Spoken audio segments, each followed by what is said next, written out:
Every Who down in Whoville liked Christmas a lot, but the Grinch, that's me, who lived just north of Whoville, did not. I hated Christmas, the whole Christmas season. Oh, please don't ask why. No one quite knows the reason. It could be, perhaps, that my shoes were too tight. It could be my head wasn't screwed on just right. But I think that the most likely reason of all may have been that my heart was 2 sizes too small.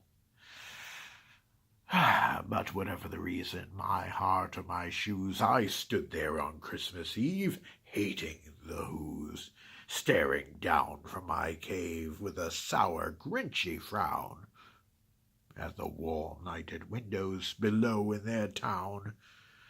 For I knew that every Who down in Whoville beneath was busy now, hanging a holly Who wreath. And they're hanging their stockings, I snarled with a sneer. Tomorrow is Christmas. It's practically here. Then I stood with my Grinch fingers nervously drumming. I must find some way to keep Christmas from coming. For tomorrow, I know, all those Who girls and boys will wake bright and early. They'll rush for their toys, and then all the noise, noise, noise, noise. There's one thing I hate. All the noise, noise, noise, noise. Then the Who's, young and old, will sit down to a feast, and they'll feast, and they'll feast, and they'll feast, feast, feast, feast. They'll feast on Who pudding and rare Who roast beast. Roast beast is a feast I can't stand in the least. And then they'll do something I hate most of all. Every Who down in Whoville, the tall and the small, will stand close together with Christmas bells ringing. They'll stand hand in hand, and those Who's will start singing. And they'll sing, and they'll sing, and they'll sing, sing, sing, sing. And the more that I thought of this Who Christmas sing, the more that I thought I must stop this whole thing. Why, for 53 years I've put up with it now. I must stop Christmas from coming. But how? Then I got an idea. An awful idea. I had a wonderful, awful idea. I'll make a quick Santa Claus hat and a coat. I chuckled and clucked. What a great Grinchy trick. With this coat and this hat, I'll look just like Saint Nick. All I need is a reindeer. I looked around, but since reindeer scarce, there were none to be found. Did that stop me? I simply said, if I can't find a reindeer, I'll make one instead. So I took my dog Max, and I took some black thread, and I tied a big horn on the top of his head. Then I loaded some bags and some old empty sacks on a ramshackle sleigh, and I whistled for Max. And I said, "Giddy up!" And the sleigh started down towards the town, and the Who's lay a snooze in their town. All their windows were dark. No one knew I was there. All the Who's were all dreaming sweet dreams without care. When I came to the first little house on the square, "This is stop number 1, I hissed as I climbed to the roof, empty bags in my fist. I got to the chimney. A rather tight pinch, but if Santa could do it, then so could the Grinch. I got stuck only once for a minute or two. Then I stuck my head out from the fireplace flue with a little Who's stockings hung all in a row. These stockings I grinched are the first things to go. Then I slithered and slunk, with a smile most unpleasant, around the whole room, and I took every present. Popguns, bantukas, gardukas, and guns, big buffaloes, popcorn and plums. I stuffed them in bags, then very nimbly stuffed all the bags one by one up the chimbley. Then I slunk to the ice-box. I took the Who's feast. I took the Who pudding. I took the roast beast. I cleaned out the ice-box as quick as a flash. Why, I even took their last can of Who hash. Then I stuffed them in bags, and very nimbly. And now, I said, I shall stuff up the tree. As I started to grab and started to shove, I heard a small sound, like the coo of a dove.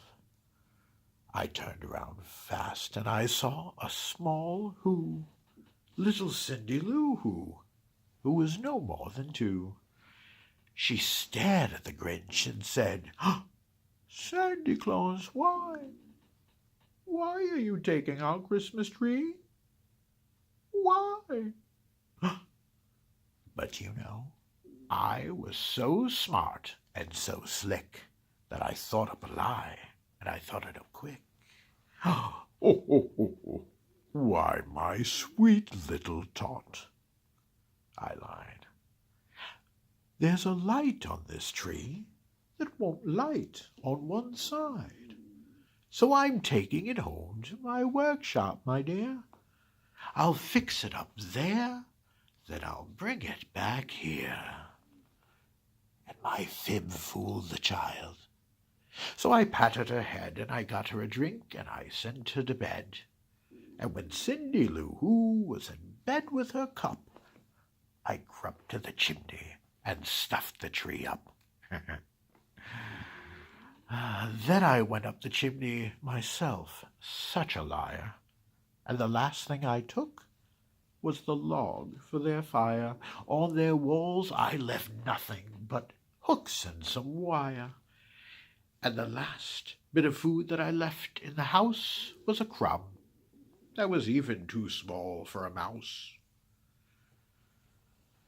Then I did the same thing to the other Who's houses, leaving crumbs much too small for the other Who's mouses. It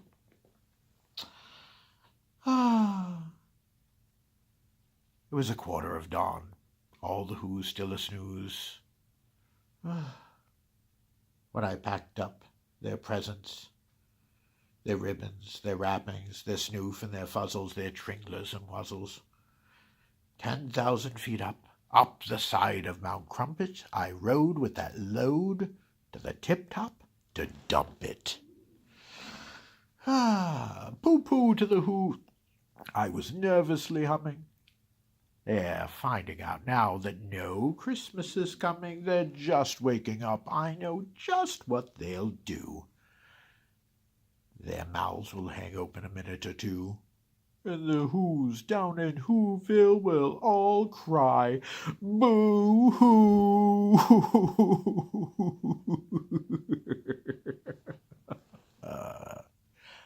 That's a sound, I grinned, that I simply must hear. I paused, and I put a hand to my ear, and I did hear a sound rising over the snow. It started in low, then it started to grow.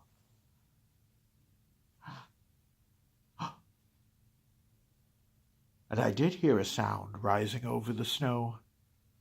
Oh, but this sound wasn't sad. This sound sounded glad.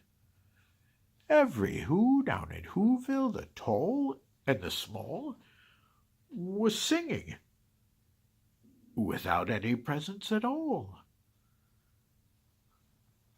I hadn't stopped Christmas from coming. It came, somehow or other. It came just the same. And I grinched with my Grinch feet ice cold in the snow, and stood puzzling and puzzling. How could it be so? It came without ribbons. It came without tags. It came without packages, boxes, or bags. I puzzled and puzzled till my puzzler was sore. Then I thought of something I hadn't before. Maybe Christmas, I thought, doesn't come from a store. Maybe Christmas, perhaps, means a little bit more. And what happened then? Well, in Whoville, they say that my small heart grew 3 sizes that day. And now that my heart didn't feel quite so tight, I whizzed with that load through the bright morning light. Cheerily blowing hoo-hoo on my trumpet, I descended 10,000 feet down Mount Crumpet. I brought back their toys. I brought back the floof to the Who girls and boys. I brought back their jing-tinglers, their traffings, their wuzzles. I brought back their trantooglers, their dafflers, their duzzles. I brought everything back, all the food for the feast. And then me myself, the Grinch, carved the roast beast. Welcome, Christmas. Bring your cheer. Cheer to all the Who's far and near. Christmas time is in our grasp, so long as we have hands to clasp. Christmas time will always be just as long as we have we.